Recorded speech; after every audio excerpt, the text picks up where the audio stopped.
I had once heard that if you live long enough in the West, you'll learn to live with solitude. But no one told me that solitude could kill you from the inside out, bit by bit. Solitude is not just a feeling of emptiness. It's the prolonged silence. It's the long, wordless nights where the wind howls through every crack in the door, and you wonder if anyone still remembers you. Besides the cattle and the endless barren land, I am Eli Porter, a man who left everything behind, along with the pain I couldn't heal. The death of my brother still clings to me like a ghost that never leaves. I come from Australia, where the land is as barren as the call of the past. I left everything to come to this Wild West, hoping that the desolation here could hide the wounds that would never heal. That night, the wind blew so fiercely that I could hear nothing but its screeching through the trees. The rain poured down in heavy sheets, slapping my face like the blows of my past. I stood in front of my cabin, gripping my hat tightly in my hands, unsure of what to do next. The surroundings, with their dry hills and the faint, hazy moon, looked like a painting without a future. Then, just as I was about to turn back inside, a shape appeared before me. I couldn't make out the details clearly, just the silhouette of a woman, drenched in her wet cloak, standing tall amidst the storm. A ghost from the past, perhaps? But no, it was Sadie Monroe. You might wonder, what is a woman like her doing here, in the middle of such a storm? She is a widow, a woman who lost her husband in a cattle dispute that no one truly understood. The town folks had talked about her as if she were a curse, and I wasn't any different. But no one truly knows what she had endured. She stood there, in the rain, like a ghost with eyes empty of hope. "You'll die if you stay here," I said, my voice hoarse, barely recognizable. Sadie didn't answer right away. She just looked at me, her eyes like a bottomless pit. "I've been dead for a long time," she said, her voice small but firm. "I just don't know how to let go." I knew I couldn't let her die out there in the storm, because I had once stood in that darkness. So, I motioned for her to follow me inside the cabin. She hesitated, a long moment of uncertainty. But in the end, she followed me into my small, warm house. She seemed weak, and it reminded me of all those times I had to face my own darkness alone. No one had helped me, and I couldn't let her endure that. Inside the cabin, I lit another lantern. The light was faint, but enough to illuminate the rough wooden walls. I only had one chair, not particularly comfortable, but enough to sit on. I motioned for her to sit. Sadie lowered herself, looking like a ghost with nowhere to go. We sat in silence for a long while. All we could hear was the rain still falling and the wind twisting through the cracks.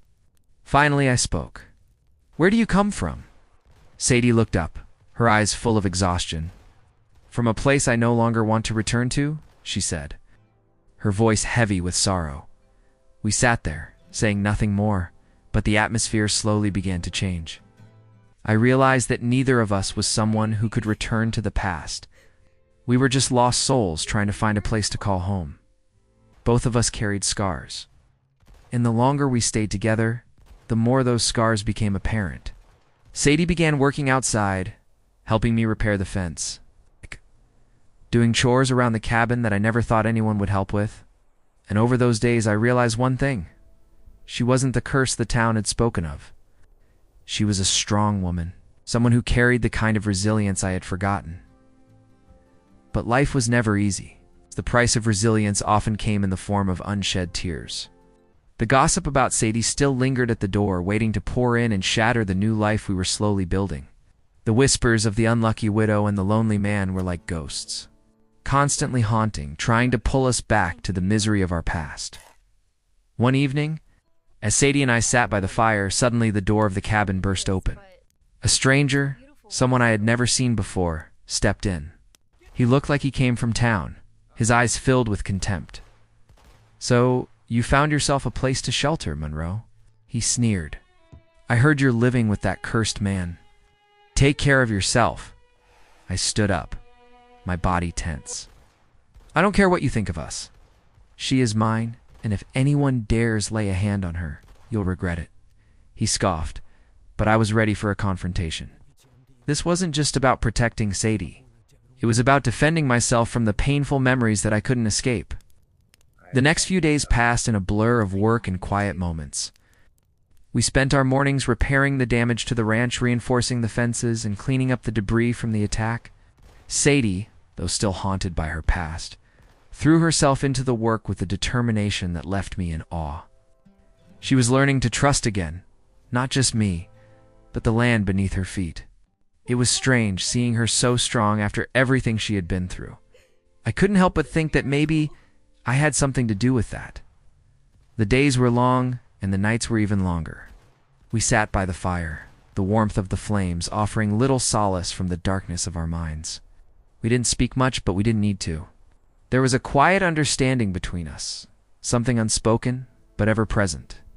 It wasn't love, not yet, but it was something close. And then came the day that changed everything.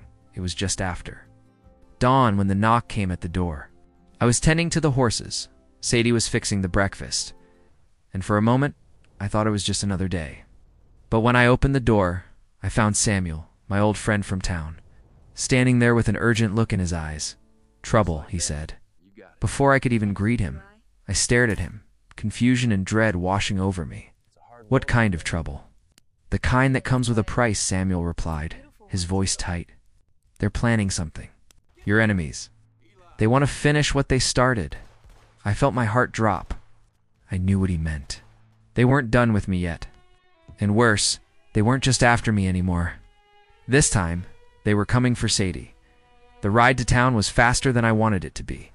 My mind raced, the thoughts of what might happen to Sadie clouding my every step. As we neared the edge of the ranch, I could see the town in the distance, dark and foreboding against the clear sky. I could feel it in my bones. The storm was coming again, and this time, it might be the end. Samuel's warning echoed in my ears. "They'll stop at nothing to take you down. Eli. And they'll use her to do it." We arrived at the outskirts of town, and my heart clenched as we passed the familiar landmarks. The old saloon where I once spent too many nights drowning my sorrows. The mercantile now closed up tight, the shutters drawn. The quiet town felt like a trap. As we approached the edge of town, I saw them, Jack and his gang, standing outside the local tavern, their eyes flicking toward us. Jack grinned as soon as he saw me, his face twisted with malice. "Well, if it isn't the cursed rancher," Jack called out, his voice carrying across the street. "Thought you'd escaped, didn't you, Eli?" I didn't answer, but the rage building inside me made it impossible to stay silent. I could feel Sadie's presence behind me, but I didn't look back. This wasn't just about me anymore, it was about her too. They had come to finish what they started. I stepped forward, my boots hitting the dusty ground with a purpose. "You'll never take my land, Jack," I said, my voice steady despite the fury bubbling within. Jack's grin widened. "You're a fool, Eli. You think you can fight us all off? You think anyone in this town will back you up? You're wrong.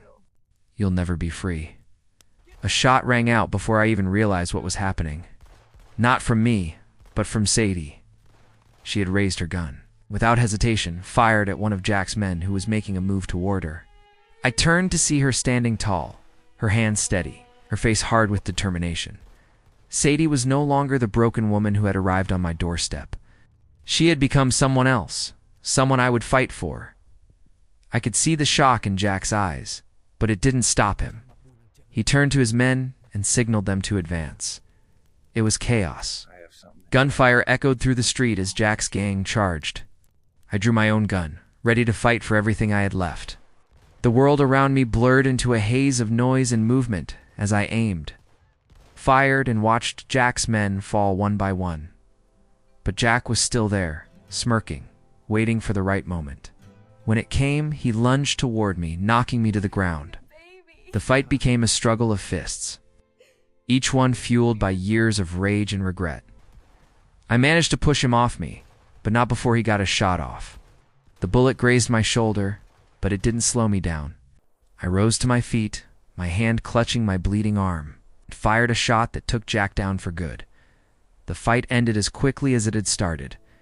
The street was littered with bodies, some dead, some dying. I stood there panting, my body aching, but I couldn't feel the pain. Not now. Not when it was over. The words of love and trust. I turned to Sadie, who was standing by my side, her face pale but resolute. She lowered her gun slowly, her hands trembling, but her gaze never wavered. She wasn't afraid anymore. The woman who had once feared her own shadow was now a warrior. "Eli," she whispered, her voice raw but steady. "I'm not afraid anymore." I looked at her, my heart swelling. "Then we'll keep on living," I said softly, taking a step toward her. "No one can stop us."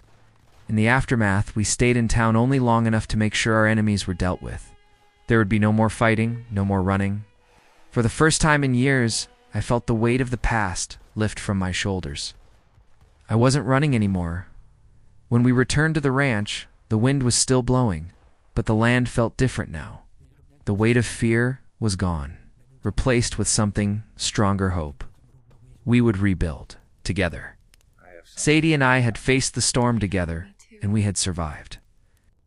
Now, it was time to rebuild. Not just the ranch, but our lives. A life where love and survival would be our strongest motivation.